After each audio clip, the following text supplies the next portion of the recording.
episode of Progress, Potential, and Possibilities, discussions with fascinating people designing a better tomorrow for all of us. I'm your host, Ira Pastor. Welcome, everybody, again to another episode of our show. We're bringing you another really fascinating guest today who is helping to create a better tomorrow for all of us. Today, we have the honor of being joined by Dr. Stephen Austad, who is a distinguished professor and Protective Life Endowed Chair in Healthy Aging Research in the Department of Biology, University of Alabama at Birmingham, and Scientific Director of the American Federation for Aging Research. In addition, Dr. Austad directs the NIH-supported UAB Nathan Schock Center of Excellence in the basic biology of aging, one of only 6 such centers in the United States. He's the co-director of the Nathan Schock Center's Coordinating Center and serves on the executive committee of the National Institute of Aging Research Center Collaborative Network. He's also a fellow of the American Association of Advancement of Science and of the Gerontological Society of America, and received numerous prestigious awards throughout his career. Dr. Austad's current research seeks to understand the underlying causes of aging, ultimately with a long-term goal of developing various medical interventions that can help slow age-related decay in human health. He has published more than 200 scientific peer-reviewed publications covering every aspect of aging, from cells to societies.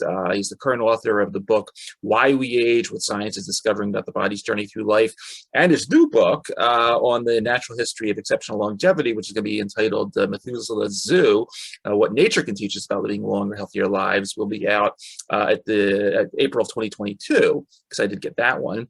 Dr. Austad has his bachelor's in English literature from UCLA, also bachelor's in biology from California State University, and his PhD from Purdue University in biological sciences.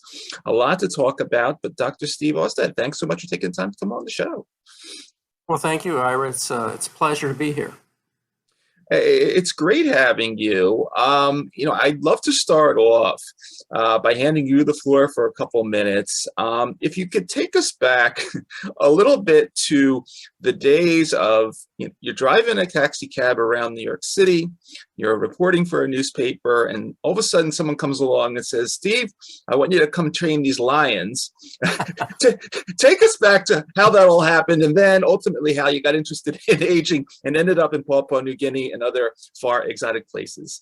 Sure. So the way I got involved in the lion training was that I had a friend who had a couple of African lions for pets, basically because he was crazy.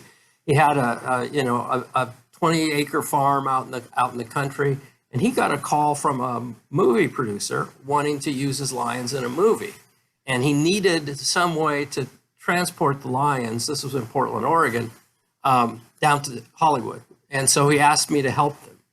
And it was only going to be a long weekend, and I was working as a newspaper reporter at the time, so I said, sure, I'll help you. I called the newspaper, said I might be a couple of days late getting back, but this is what I'd like to do. When I went out to his farm to pick up the lions, we were actually taking one at a time. We had 2 lions.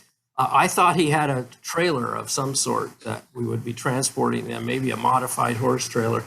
What he said to me was, Steve, help me get the back seat out of the car so we can put Shirsa in.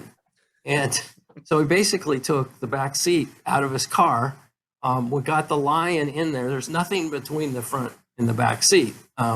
And we set out for Los Angeles. And I didn't know at the time, because I really had very little familiarity with his animals. I mean, I'd been out there, I watched him clean the cages, I chatted with him while he was working with his animals. But I thought to myself, well, he knows these things, so this must not be as crazy as it looks. And so I wasn't really too worried that I was going to get killed by this lion in the car. But it wasn't too long before my mind began to change. And it began to change because at some point the lion got really quite restless. And what he would do when it was restless is he had an electric cattle prod. And what he would do is, this thing was afraid of the electric cattle prod. And if you ever worked one of these, when you push the button, which starts the electrical jolt, it buzzes. So it'll go bzzz, like this. So he would just turn around to the lion and stick this thing in his face and buzz it, and the lion would just sit down in the back seat. But about probably midnight, the battery ran out on the thing, and so by this time he was driving. I had the cattle prod, and I said, "What do I do now?" He said, "Well, just stick it in its face and go bzzz with your mouth." And so I thought, well, maybe lions are this stupid. I don't know. Turns out they're not. We figured this out quite rapidly. And at that point, I realized that he was starting to get scared. And so I thought, well, if he's scared, then I should probably be scared too. So we ended up pulling off on a logging road in the middle of nowhere in Northern California. And he got out, put the lion on a leash, and we just got out to exercise the lion. And so I was following behind him in the car so he could see something because it was pitch black. So he's walking in the headlights of the car with the lion.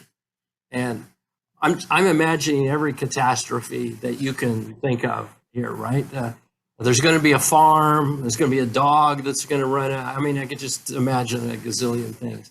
And every time we would go around a turn in this logging road, and the lion would lose track of the car for a second. When we came around the curve, the lion would jump on the hood of the car. So it was really quite the exciting night. Eventually, we managed to tire the lion out, and we put it back in the car.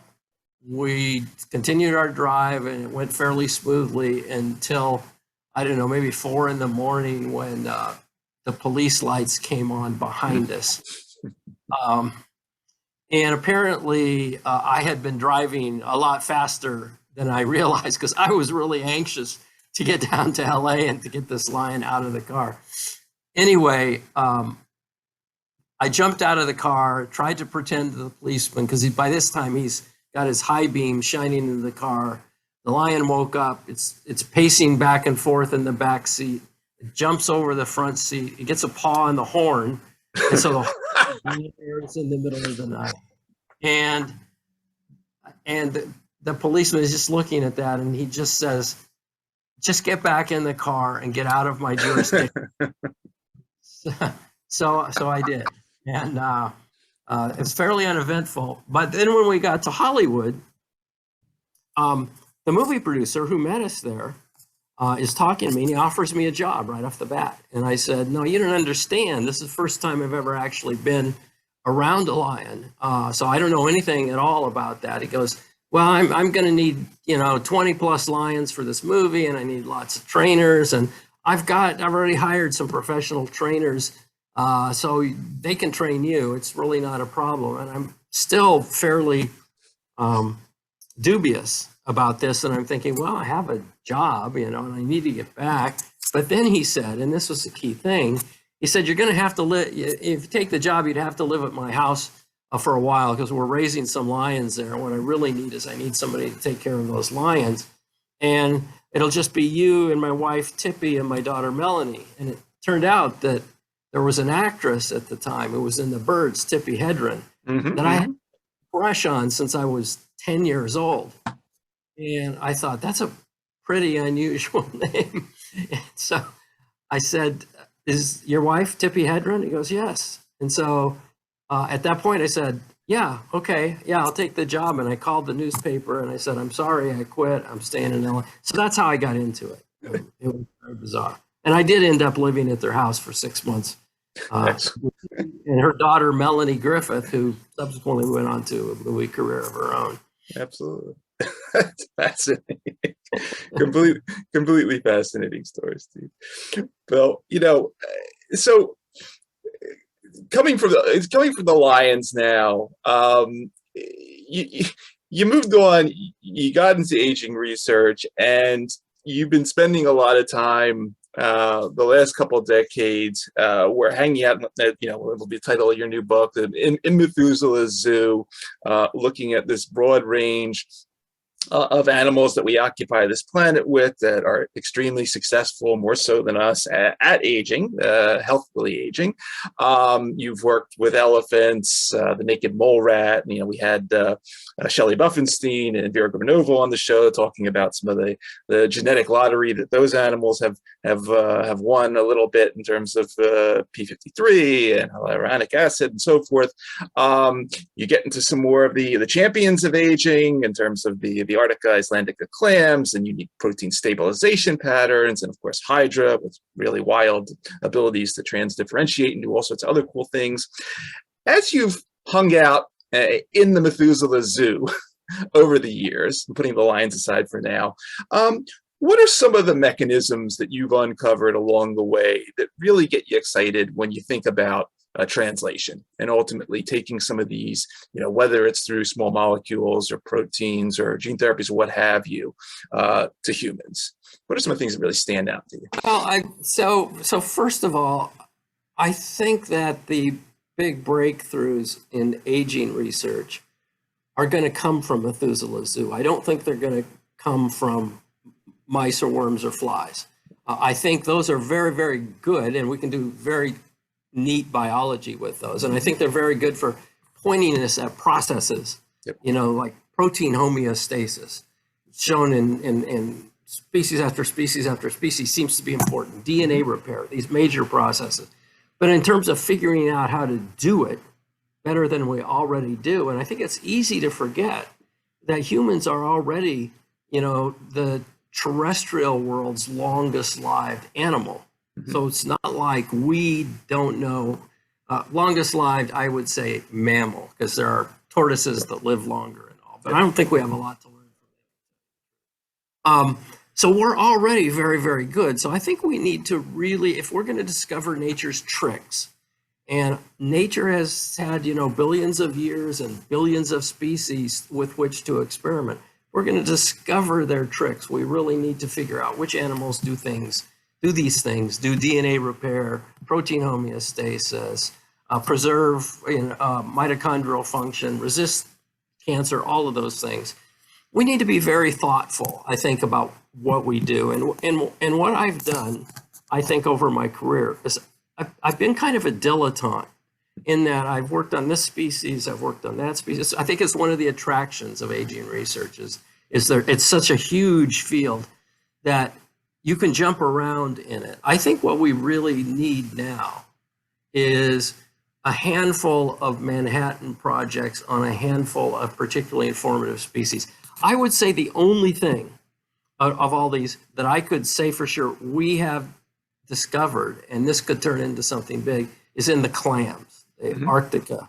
Yep.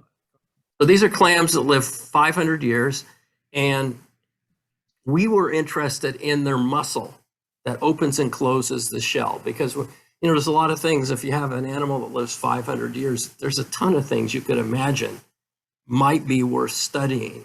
And what we thought was worth studying is, how does a mussel last that long? Because clearly if a clam can't open and close its shell when it needs to, you know, strongly and quickly, then it's not going to live. So in looking into that mussel, one of the things that we started to look at was the protein folding in that muscle, because this had become a bigger and bigger part of aging. And you know, it's well known that protein folding is a key thing in neurological diseases, because, you know, like the plaques and tangles of Alzheimer's disease are aggregations of misfolded proteins. And so we decided to look at that in these guys, and that turned out to be really, really interesting. So what we did is we basically would take the juice out of this adductor muscle of the clam, and we would see how we would try to misfold the proteins in it. There are a number of ways that you can stress proteins. And the most common thing that people will know is boiling an egg. You know, egg whites are pure protein, and if you boil the egg and it turns white, what you've done is you've destroyed the folding of that protein, and they've all aggregated together, which is why you now have a, you know, egg white instead of this translucent mass. So we tried a bunch of different ways, including heat, to misfold the proteins that were in the clam muscle. And in case after case after case, it proved very, very resistant to misfolding. Initially, we were just trying this with shorter lived clam species. But eventually we thought, well, if we're really looking for something that does things better than human species, let's get some human muscle and see what how the proteins in that, how tough they are to misfold. And even in human muscles, the clams, the long-lived clams, and the interesting thing is only the long-lived clams. So we had a clam that lived 500 years, but we also had one that lived 100 years, 30 years, 7 years, and this resistance to protein misfolding followed very precisely the longevity of the clam species. So at this point, we're thinking, okay, there's something really going on that's very interesting. On the other hand, it could be one of two things. It could be that the clams just have evolved these proteins that by their basic nature are not susceptible to misfolding. What if we took something else from a different species and put that in the clam juice? Would it also confer misfolding resistance on it? And it did. We actually took a medically important protein. We took A beta, the protein that behind Alzheimer's disease, and we put that in there, and we looked at how hard it was to misfold and aggregate. And the clam juice conferred resistance to misfolding in that as well. We thought, okay, there's something in here. All we need to do is identify what it is. And from working, in mice and other laboratory species, we had some ideas. There are these things called molecular chaperones that basically will form a cage around the misfolded protein and give it the opportunity to refold correctly. What we have been doing the last really 7 years is discovering all the ways that it's not doing this. So we've discovered it's not that. It's not some sort of post-translational, some sort of addition to the protein by non-proteinaceous stuff. We've really focused now on these smaller molecules, or things called small heat shock proteins, which are basically things that are involved in preventing misfolding and helping refold, and they're tiny. And we think that we missed everything because we were not looking in the right place. So we're kind of stuck right now. We think this is a good direction to go into. I think it's the most promising thing. And I'm really struck by the supreme irony that it could possibly be that we will eventually discover something that could be therapeutic for Alzheimer's disease or some of the other neurological disease. And the animal that we would find these in doesn't even have a brain. So, I think that's the thing that we're closest to saying we've discovered something that might be really unique. In these other species, we've discovered processes that they're very, very good at avoiding, whether it's cell senescence or something. What we haven't done is really identify how they do it. I mean, there's two things. There's one is just discovering that, hey, they do this better than humans do. Yep. The other thing is figuring out, well, how do they do it better than humans do? And furthermore, is there some way that we can develop some sort of intervention that will allow us to do this in humans? One of the things about the multiple copies of P16 that elephants have is it's not obvious how one would take that information. That's very cool biology, of course, but it's not at all obvious how one could take that information and use it to improve cancer resistance of humans. Sure. And so those are the things that I think really are going to require a Manhattan Project. It can't be, right now there are a handful of us that study these exotic, non-traditional species. And there's not enough of us with enough expertise and enough different things, I think, to really dig into this and work it out. And I'm hoping that one of the things that my book will do will maybe stimulate some people to say, let's really focus on birds, for instance, or or this clam species or something else, and really understand the deep biology in the way that we already understand the deep biology in worms and mice and flies. Because I think that's where the big breakthroughs are going to come from.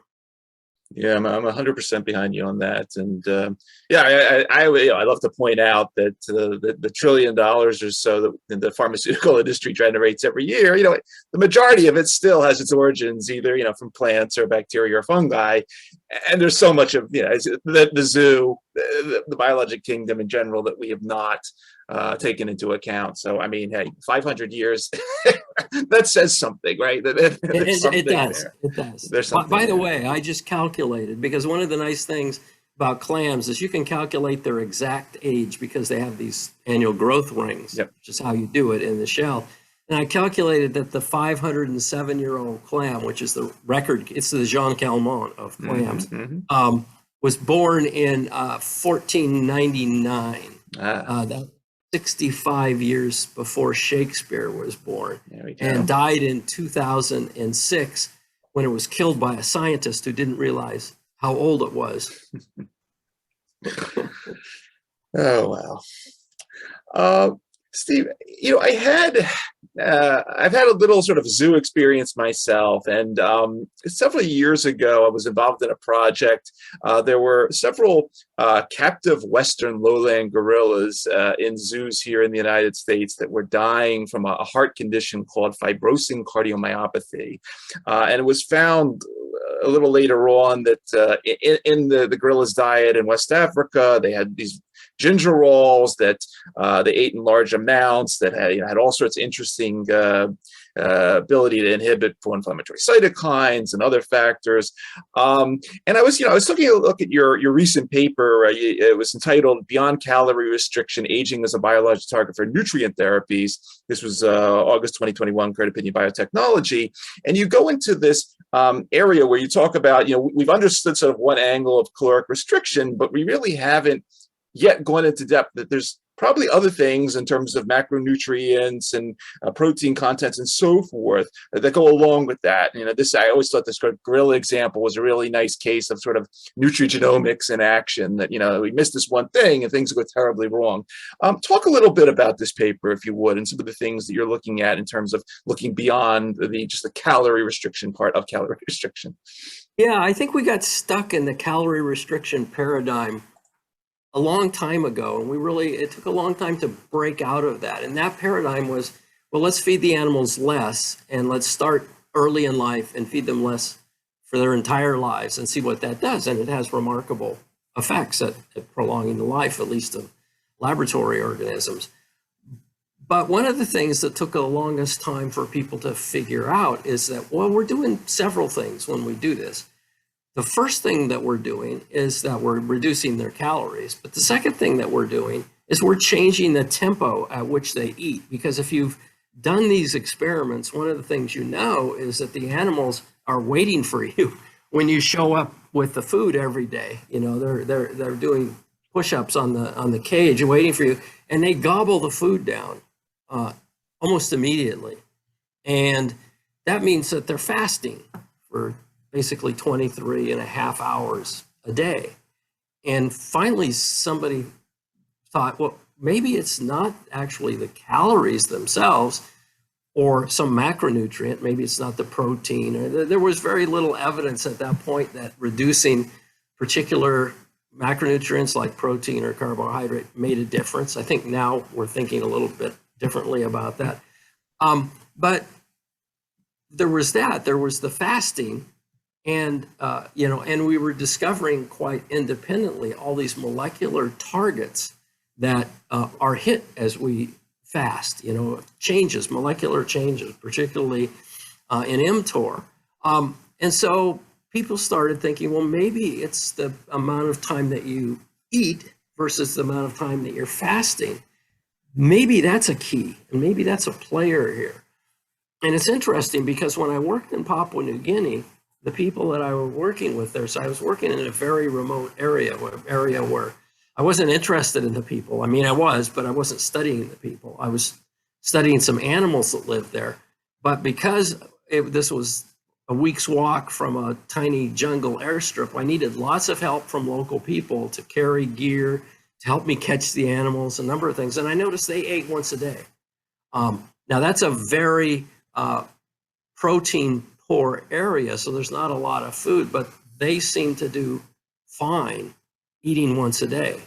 And I mean, they didn't live all that long, but a few of them lived certainly into their 70s, and they didn't seem to get a lot of the normal diseases of aging. I never saw somebody bent with osteoporosis. I mean, you know, they would get arthritic knees from that tremendous amount of exercise they did, because this is a very mountainous area. The other thing is that they have a gene, ApoE4, that's supposed to confer the excess risk of Alzheimer's disease and cardiovascular disease.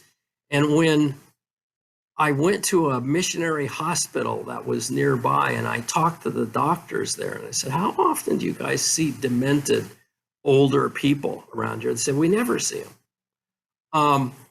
And I thought, well, I wonder if there's something in the diet, whether it's eating once a day, or whether it's something in the diet or in the lifestyle with this unbelievable level of exercise that they have to go through in order to live, that might be behind this. So I'm thinking that where we stand now is that we are understanding that the tempo and timing of eating might be extremely important. You know, and just a few years ago, a Nobel Prize was given out for discovering biological clocks, you know, and, you know, something like 80% of all of our genes activity follows some sort of circadian rhythm.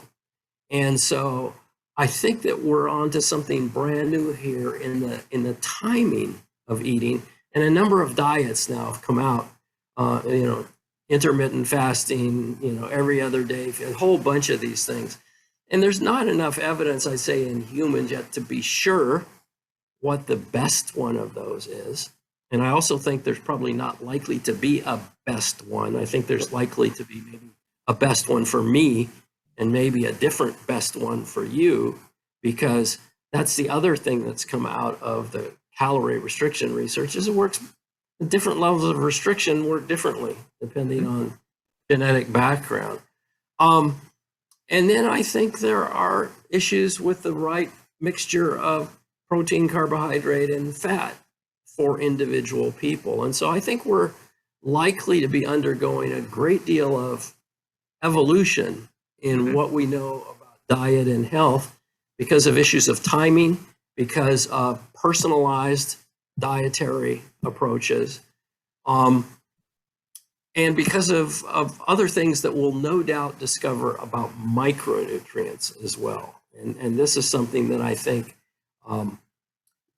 we don't know enough about yet. You know, there's always a fad about some new micronutrient, and the extent to which that turns out to be just a fad, or that turns out to be something real, I think we have to work that out.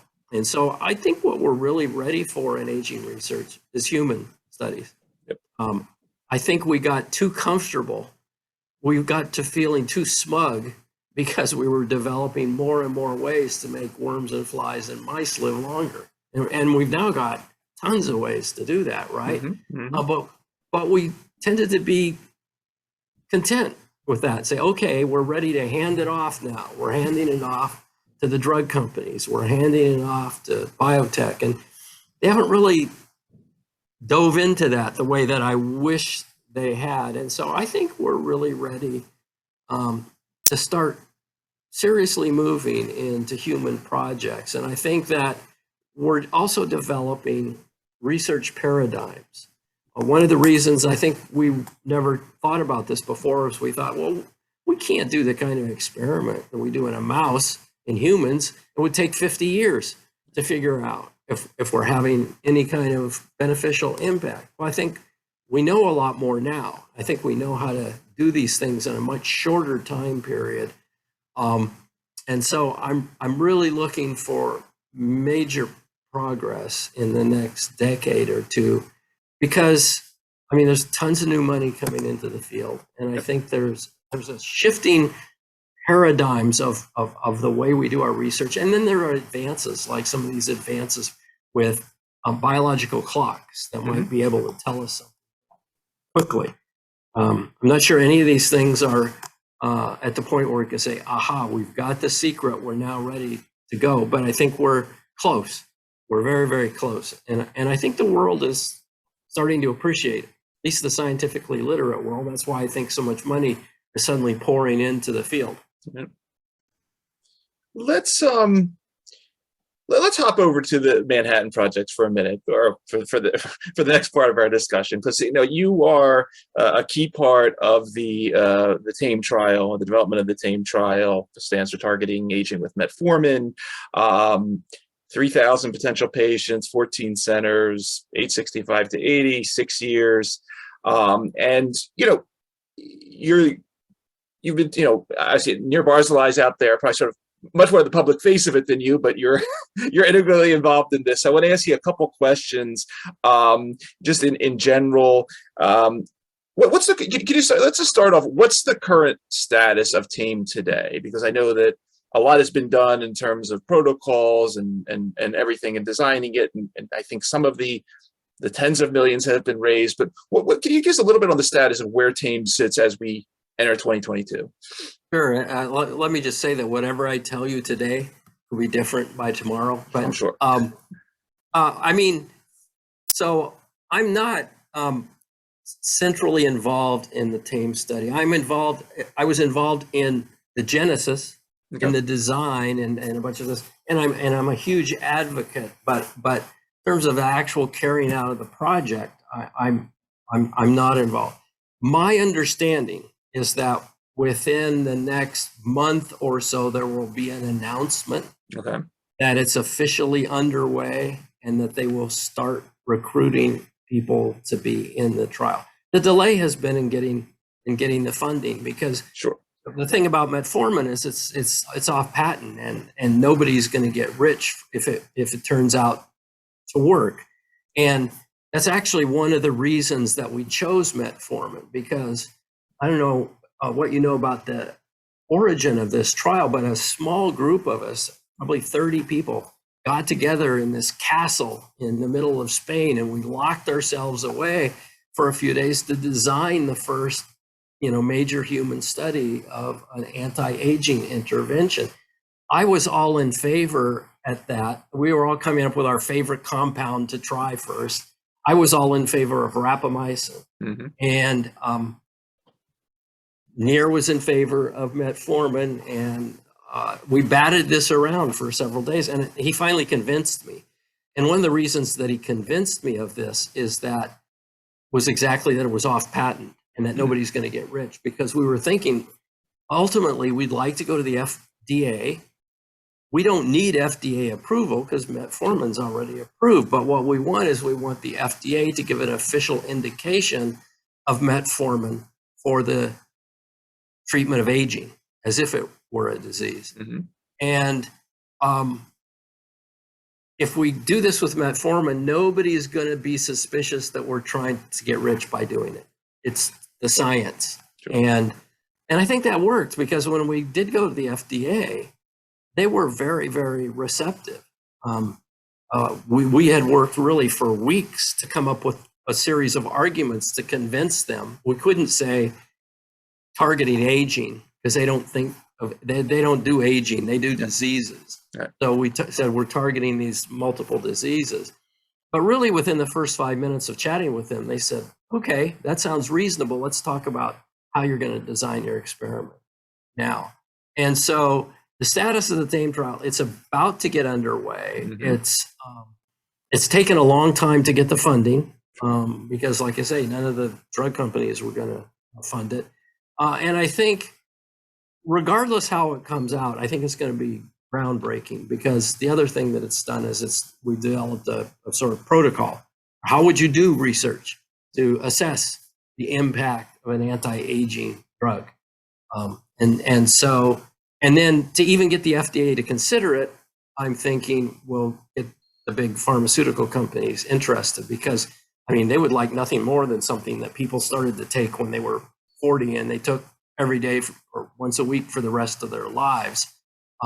Even if it were inexpensive, like statins or something, Mm-hmm. a huge moneymaker potentially. And that's really the way to get the Manhattan Project going, is to get Big Pharma's guns trained on it. I mean, we can see what Big Pharma could do with the development of these COVID vaccines. Yep. I mean, that's just phenomenal if you think about the fact that within 9 months, they really were ready to mass produce vaccines to a brand new disease. Absolutely. What metformin, and so you mentioned rapamycin, they are at the, I would say those two candidates are at the top of this growing list of sort of geroprotective repurposing candidates. Viagra was in the news the other day. Obviously, aspirin's probably in there. FDA a couple of years ago, and AMA followed, created for the first time sort of these combination guidelines, where, unlike the last 100 years, where, FDA has always been like, no, develop drug A and then develop drug B and develop drug C, and then after you make a lot of money, then start putting them together. There's a process now, or a model of how you could put A, B, and C together to start. As part of your Manhattan Project thinking, what do you envision as some of this? Who knows? Metformin could, come back with a blockbuster result. We don't know. But what are some of the other combinations that you think about when you look at this list of possible repurposing candidates in a tame type model that you might want to be looking at? So, if I gave you a couple $100 billion to play around with, what are you going to do? Well, I mean, the obvious thing is to take the two that you just mentioned and make a combination out of them, because all these things have side effects, right? Sure. And sometimes the side effects of one drug will combat the side effects of another drug. And one of the effects of rapamycin, at least at doses that lengthen life in mice, is on glucose metabolism, and it can be somewhat diabetogenic. Well, what does metformin do? That's exactly what metformin prevents.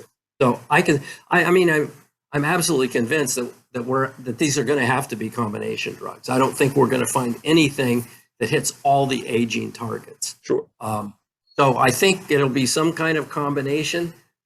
Already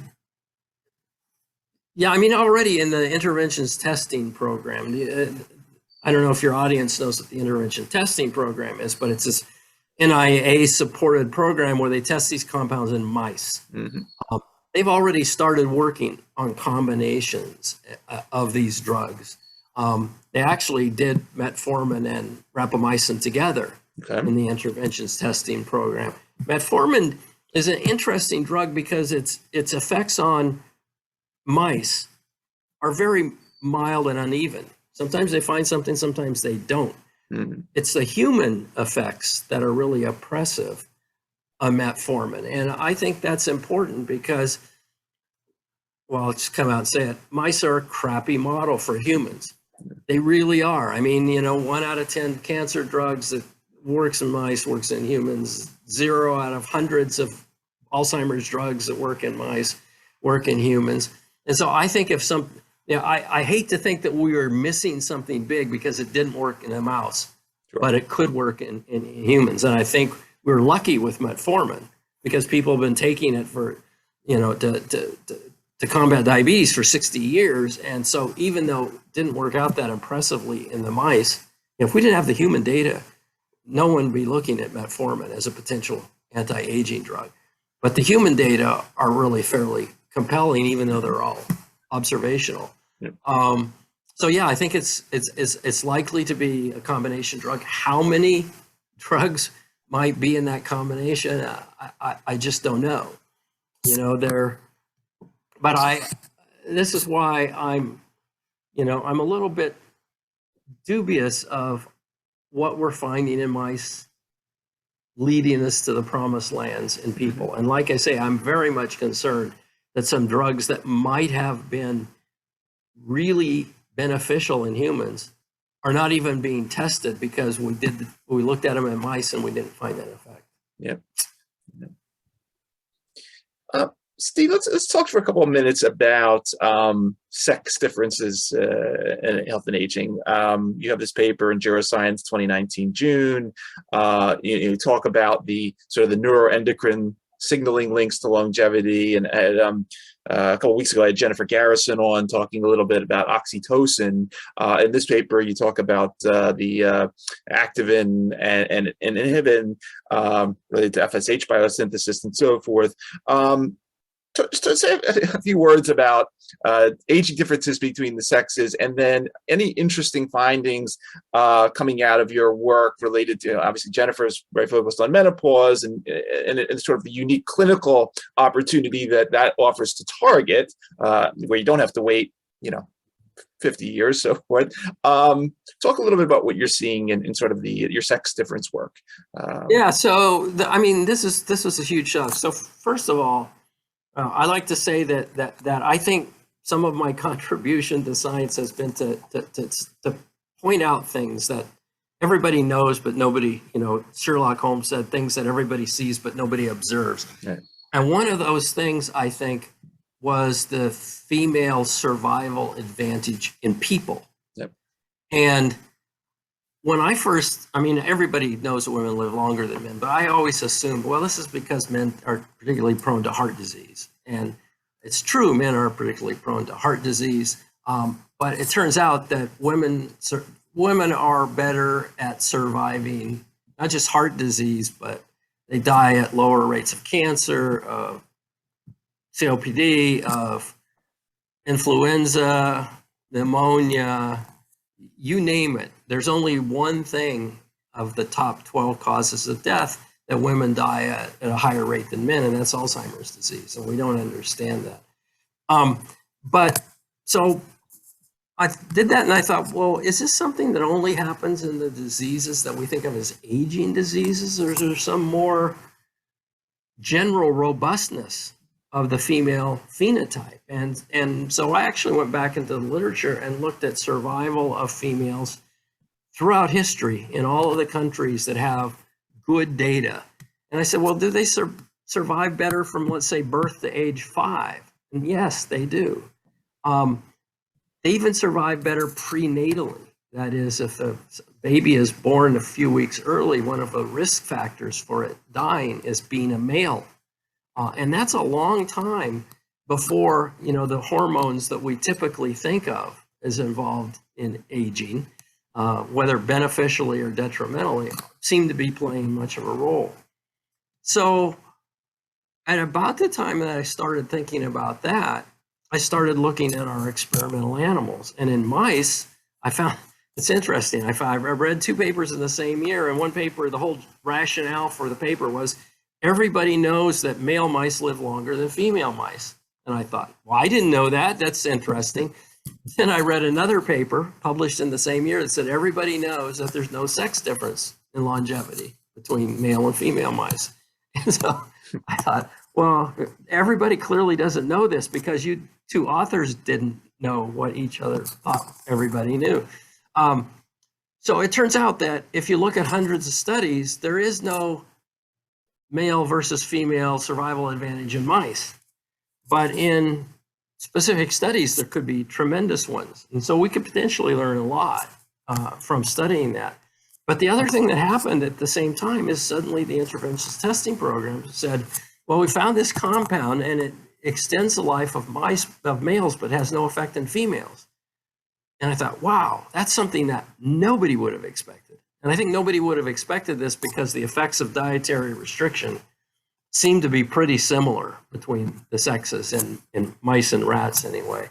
So I thought there's a real conundrum here. There's something that really needs to be understood. And that's why do you get these differences? And rapamycin is really interesting because at the low doses at which it extends mouse lifespan, it extends females more than males. At the highest doses, it extends males more than females. And so there's a dose dependency here. And it doesn't depend on blood levels because it seems to be independent of that. So there's a mystery here.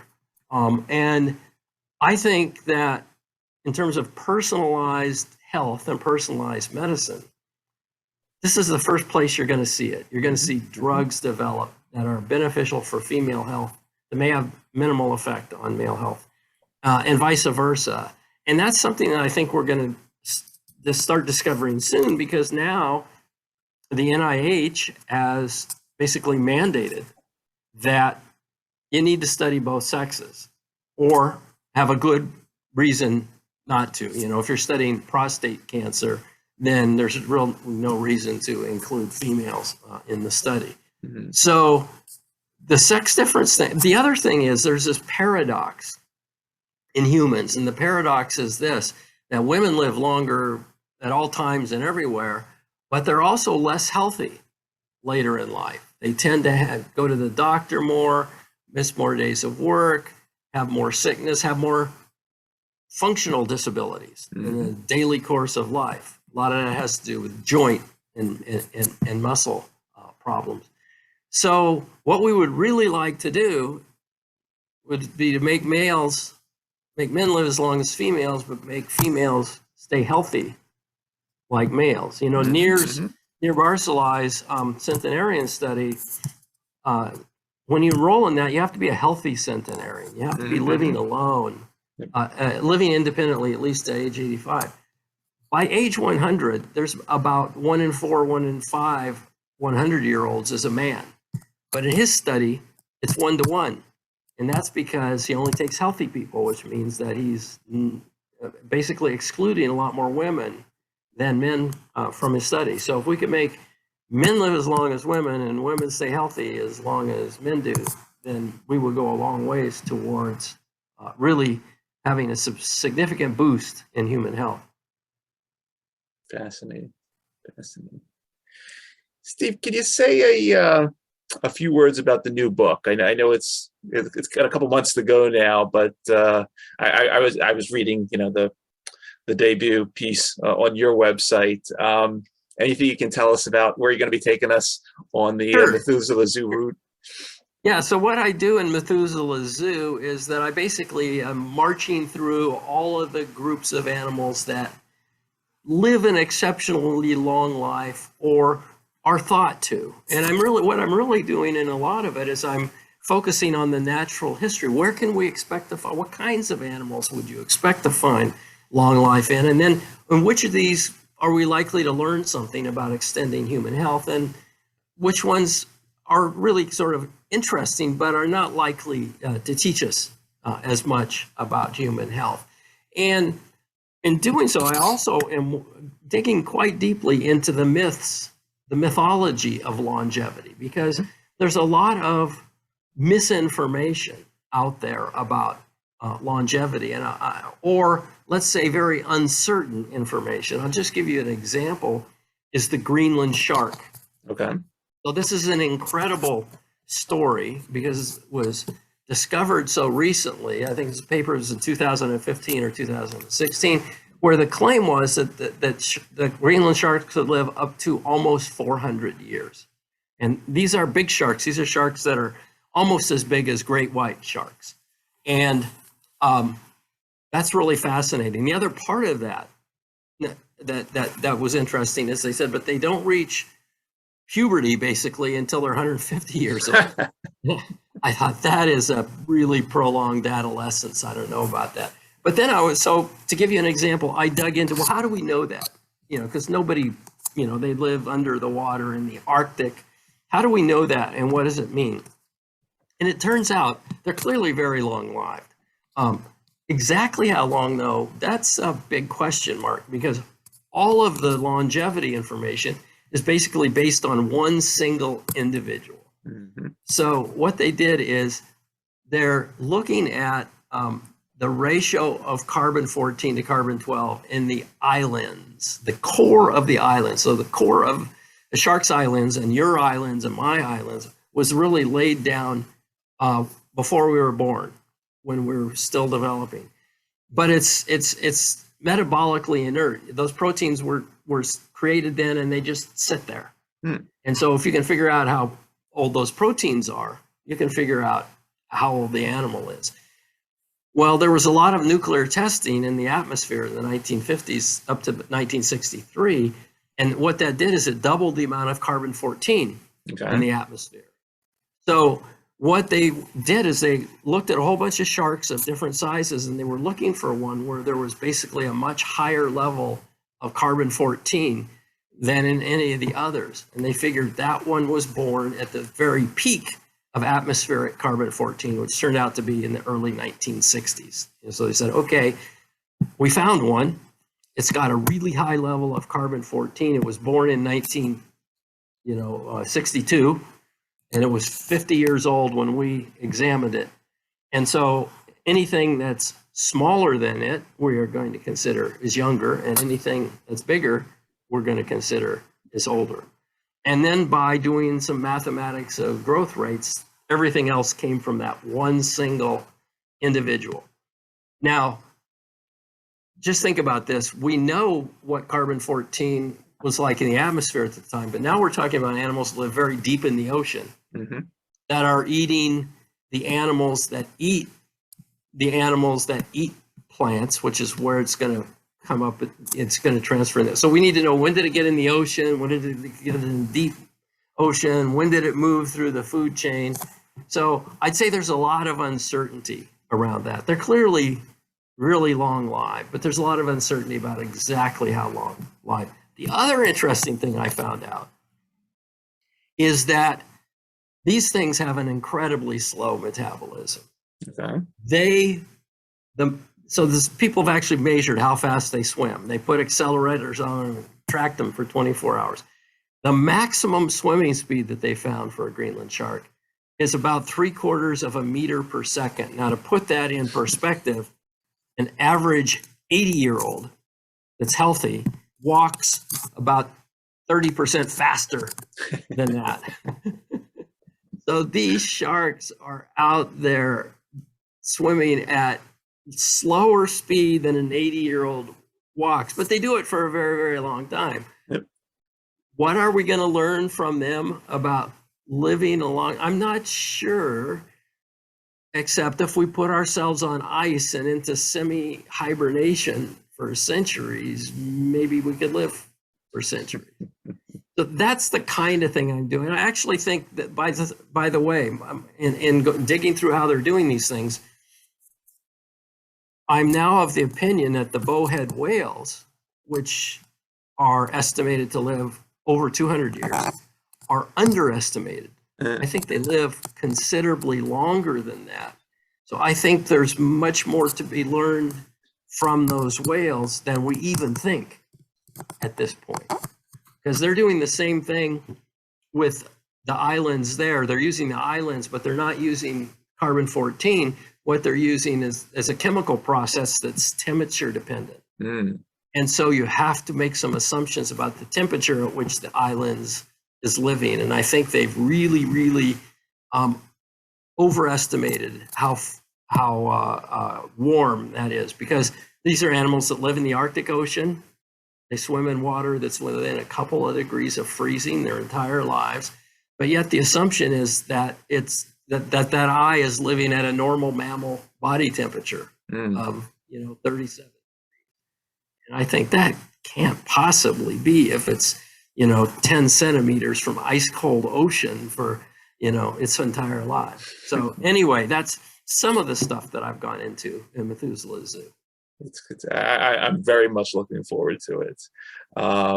Steve, this is it's been a fascinating talk, listening to your journey, everything that's going to be coming up, not just the book, but obviously to see the tame trial ultimately start and get into humans and get this first Manhattan project going, and hopefully will serve as the basis for everything else. Any last messages you want to give? I mean, places that we can see you in 2022, conferences you're going to be at, any other big news that, while I have you, that you might want to mention?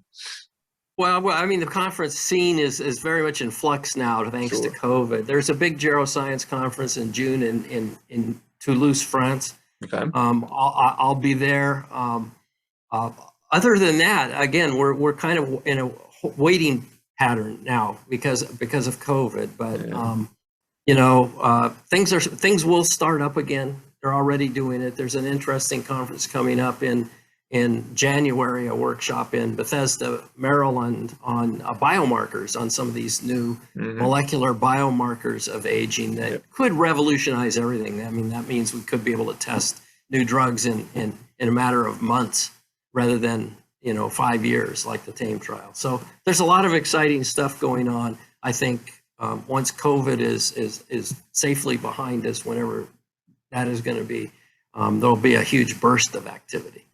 Outstanding.